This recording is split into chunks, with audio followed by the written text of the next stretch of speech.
ችግኝ መትከል ለእኛ ለግብርና ቤተሰብ ባህል ነው። አቶ ባዮ ሽጉጤ የአርሶ አደርና ከተማ ግብርና ልማት ኮሚሽን አጠቃላይ አመራሮችና ሠራተኞች ከተስፋን እንትከል በሚል መሪ ቃል በአቃቂ ቃሊቲ ክፍለ ከተማ ወረዳ 10 የእንስሳት ልማት እና ልህቀት ማዕከል ግቢ ውስጥ 2000 የፍራፍሬ ችግኝ ተከላ መርሃ ግብር አካሂደዋል።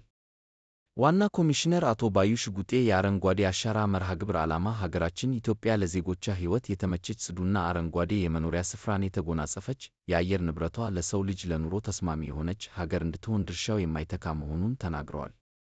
የችግኝ ተከላ መርሃ ግብሩ ከለውጡ ማግስት ጀምሮ ለተከታታይ ዓመታት በስኬታማነት በመካሄድ ላይ መሆኑንም ዋና ኮሚሽነር አቶ ባዮ ሽጉጤ ገልጸዋል።